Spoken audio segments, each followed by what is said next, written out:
Bon, juste avant que je commence la vidéo, sachez juste que la semaine prochaine, je reprends mon émission Parc Fermé. Le MotoGP est de retour, on a pas mal de choses à se dire. Je vous attends lundi à 20 h sur Twitch pour l'émission Parc Fermé, vous allez voir, ça va être un régal. Bon, on dirait bien que notre petit Frenchie aurait triché. Bon, je dis triché parce que, bien entendu, on voit tout un tas de conneries sur plein de sites en mode « il a triché, il va être exclu du MotoGP ». Non, rien du tout de tout ça. Je suis justement là pour vous dire ce qui s'est passé. Et pour ceux qui ne seraient pas au courant de l'histoire, Fabio Quartararo aurait apparemment enfreint le règlement MotoGP, mais je vais vous expliquer tout ça dans les moindres détails. Bonjour à tous et à toutes, c'est Ken Piche et je suis content de vous retrouver parce que, comme je l'ai dit au début de vidéo, je vois tout un tas de bêtises sur internet à propos de Fabio en mode « il va être viré du MotoGP », il va prendre une sanction où il va prendre 20 points de pénalité dès le début du championnat. Non, rien de tout ça, ne vous inquiétez pas, je suis là pour vous expliquer ce qui se passe. Bon, effectivement, il s'est passé quelque chose avec Fabio, une question de règlement, peut-être même une question d'espionnage, et c'est ces deux points-là qui vont être intéressants pour la suite. Bon, déjà exactement, qu'est-ce qu'il a fait Fabio? Le 18 juin dernier, Fabio a participé à une journée de roulage sur le circuit de Paul Ricard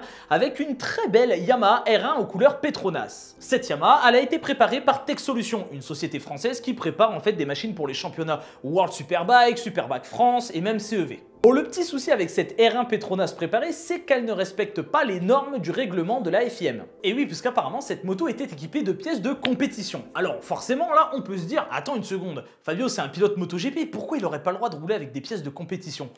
Eh bien, tout simplement parce qu'il y a un règlement qui encadre même les essais en dehors des courses. Et oui, quand on est pilote MotoGP, il faut suivre le règlement même en dehors des courses. Et pour ce cas-là, il y a un règlement qui encadre parfaitement les sorties de pilotes pour des tests dits privés. Et quand je dis tests dits privés, je ne parle pas des tests directement avec Honda ou avec Yamaha. Non, je parle des tests, par exemple, qu'un pilote veut aller se faire plaisir sur piste. Même là, c'est encadré. Bon, du coup, pourquoi c'est tendu pour Fabio et c'est quoi ce règlement? Bon, si Fabio a bel et bien enfreint le règlement, ce serait l'article 1.15.1 alinéa C. Oh, le kiff de dire ça, j'ai l'impression d'être avocat au barreau. Oui, donc le règlement 1.15.1 alinéa C, paragraphe 8, alinéa 12, mots 14, 15, 16, dit clairement, c'est la merde. Mon client est dans la merde. Non, plus sérieusement, cet article 1.15.1 alinéa C porte sur le type de machine autorisée pour ce genre d'essai. Et il dit très clairement ceci.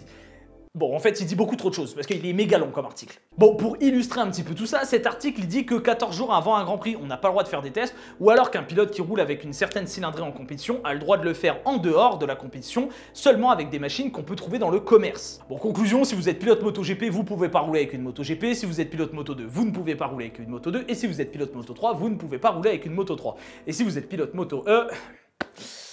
bah c'est la même chose en fait. Mais ce qui nous intéresse plus particulièrement, c'est la suite de ce passage qui explique quel genre de modifications on peut faire sur la moto. Car oui, on peut faire certaines modifications sur la moto, mais déjà, avant tout, il faut en avertir le directeur technique à l'avance. Bon, quand je dis qu'on peut faire des modifications sur la moto, on peut très clairement pas lui mettre un moteur de MotoGP avec un cadre de moto de commerce, ça c'est impossible. Mais on a le droit à quelques petites choses. Bon, on ne sait pas précisément ce qu'il y avait sur la moto de Fabio et qui n'était pas conforme au règlement. Par contre, on sait quelques petites choses grâce à ce règlement, c'est que par exemple, on n'a pas le droit d'utiliser des disques de frein carbone, ceux utilisés en MotoGP, et d'ailleurs en parlant d'utiliser en MotoGP, c'est pareil pour les pneus, on n'a pas le droit d'avoir des pneus de la même spécification, on doit avoir des pneus qui peuvent être achetés en commerce et non pas directement au MotoGP. Enfin bref, il y a tout un tas de petites choses comme ça, comme sur l'électronique, le pot d'échappement ou même le moteur, et parmi toutes ces petites choses, apparemment, la moto de Fabio n'en respecterait pas certaines. Bon, tout ça c'est bien joli, mais qu'est-ce qu'il risque notre Français dans cette histoire? Bah tout d'abord, il devra se présenter auprès des commissaires de la FIM dès qu'il arrivera à Jerez lors du prochain Grand Prix. Bon, déjà, là, ça met un petit coup de pression. Mais bon, sachez que c'est pas le seul, hein. La FIM a déclaré qu'il y avait plusieurs pilotes concernés. Quant à la sanction, il est vraiment difficile de savoir quelle va être. On peut pas vraiment savoir à l'avance et il n'y a pas non plus un document qui dit « Ah, si t'as fait ça, tu vas avoir ça ». Enfin, si, il y a sûrement un document, mais je ne l'ai pas. Et même si je l'avais, ce document, pas sûr qu'il explique précisément quelles sanctions pourraient être appliquées. Je pense plutôt que c'est les commissaires qui vont décider eux-mêmes. Alors on entend beaucoup dire que, possiblement, Fabio prendrait une pénalité directement sur sa FP1 lors du Grand Prix de Jerez.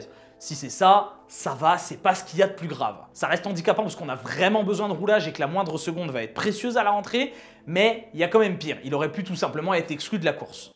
Enfin, je dis ça, mais en même temps, j'en sais rien. Hein. Ça se trouve, il va avoir ça. Enfin, j'espère pas. Maintenant, on va terminer sur quelque chose d'un peu plus obscur. Comment Fabio s'est fait gauler?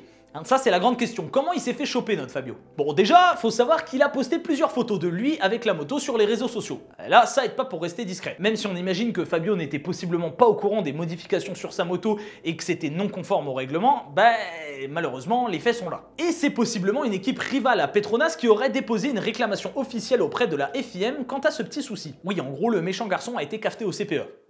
C'est clairement ça. Et oui, malheureusement, ça existe ce genre de problème et ça existe dans tous les sports. Faut dire en même temps que Fabio et Petronas, c'est un cocktail plutôt explosif et qui marche plus que bien et qui fait un peu peur à tout le monde. Donc si jamais on peut leur mettre un petit tacle à la gorge, hein, on se gêne pas en MotoGP apparemment. Hein. Bref, tout ça pour dire qu'il y a eu une sorte d'espionnage et qu'on a été cafeté à la FIM. En même temps, même si je suis fan de Fabio et que je veux qu'il réussisse, il y a un règlement et le règlement il est le même pour tout le monde et il faut que tout le monde s'applique à le respecter. Et la FIM et la Dorna, même s'ils ont un règlement et que parfois ils font l'impasse dessus, parfois ils sont plus souples ou plus stricts, ben il y a quand même ce règlement. Tout le monde doit le respecter, notre Français y compris. Et que ce soit Rossi, Marquez ou n'importe qui, ce règlement il doit être respecté par tous. Si on commence à laisser passer ce genre de choses, qui sait où ça peut aller. Bientôt on va avoir quelqu'un qui va faire des essais avec une vraie MotoGP. Et là, à mon avis, ça risque de bien gueuler. Bon bref, on espère que ça va aller pour Fabio. La vidéo est terminée, j'espère qu'elle vous a plu. Si c'est le cas, pensez à la liker, la commenter, la partager. N'oubliez pas de vous abonner, de cliquer sur la petite cloche. Quant à moi, je vous laisse. Je vous remercie d'avoir suivi cette vidéo. Je voulais juste éclairer ce point du règlement. On entend tout et n'importe quoi. Je voulais juste vous dire comment fonctionne ce règlement. On ne peut pas simplement dire « Ah, Fabio, il a triché, bah, il va avoir une sanction ». Non. Si on dit ça, c'est qu'il y a un point du règlement qui stipule qu'il n'avait pas le droit de faire ça. En attendant, merci d'avoir suivi cette vidéo. Je vous donne rendez-vous la semaine prochaine. Et n'oubliez pas, parc fermé dès lundi. La suite des événements, sinon c'est mardi en vidéo. D'ici là, portez-vous bien et V à tous.